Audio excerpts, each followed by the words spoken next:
नमस्कार मित्रों, आज की हमारी प्रस्तुति भगवान बुद्ध के 8 अष्टांगिक मार्गों के बारे में है जो हमें शांति और ज्ञान की ओर ले जाते हैं।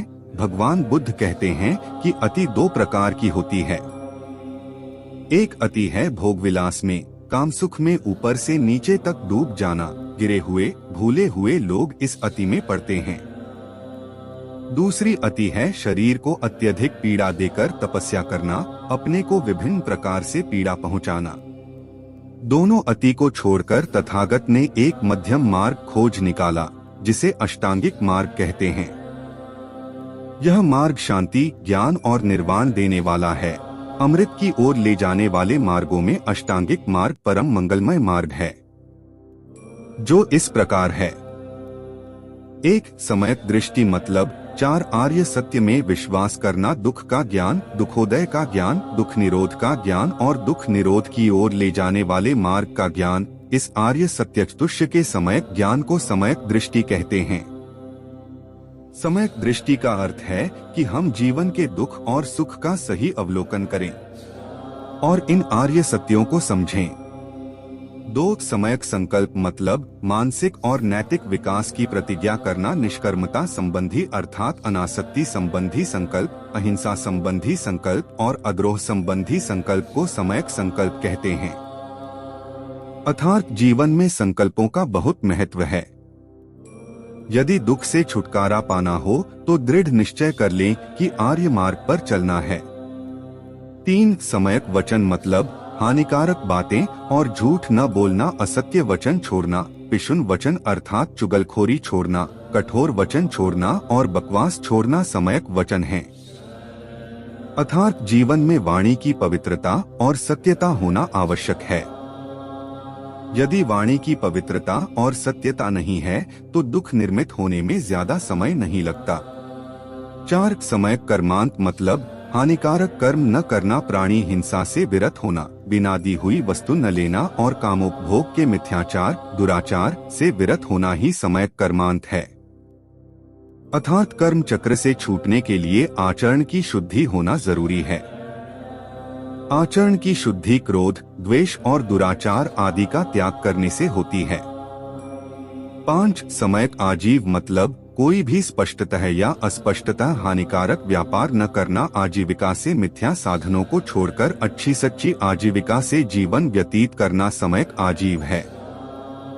अर्थात यदि आपने दूसरों का हक मारकर या अन्य किसी अन्यायपूर्ण उपाय से जीवन के साधन जुटाए हैं तो इसका परिणाम भी भुगतना होगा, इसीलिए न्यायपूर्ण जीविकोपार्जन आवश्यक है।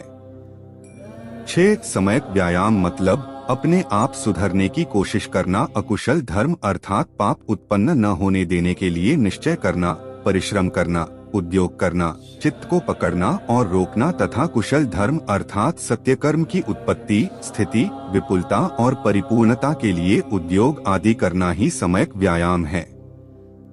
अर्थात ऐसा प्रयत्न करें जिससे शुभ की उत्पत्ति और अशुभ का निरोध हो। जीवन में शुभ के लिए निरंतर प्रयास करते रहना चाहिए।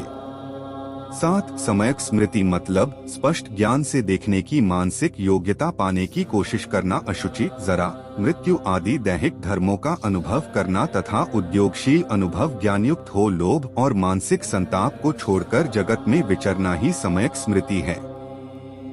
अर्थात चित्त में एकाग्रता का भाव आता है, शारीरिक तथा मानसिक भोगविलास की वस्तुओं से स्वयं को दूर रखने से। एकाग्रता से विचार और भावनाएं स्थिर होकर शुद्ध बनी रहती हैं।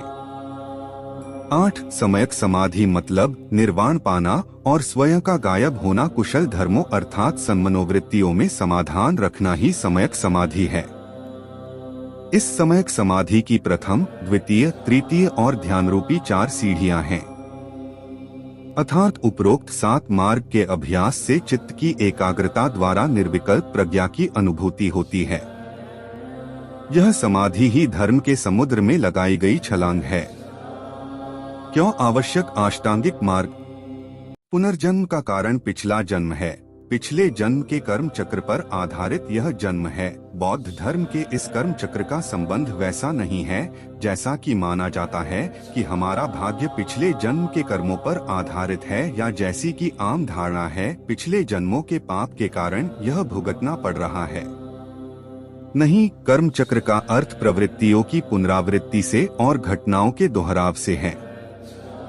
बुरे घटनाक्रम से जीवन को धीरे धीरे अच्छे घटनाक्रम के चक्र पर ले जाना होगा।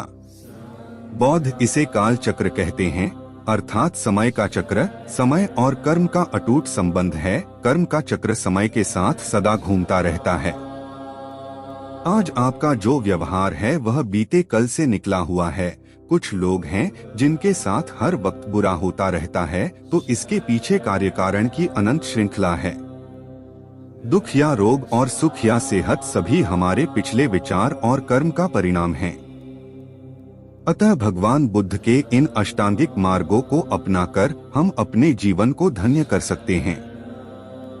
अगर मित्रों आपको यह प्रस्तुति अच्छी लगी है तो आप इस तरह की जानकारी के लिए इस चैनल को सब्सक्राइब कर सकते हैं। धन्यवाद।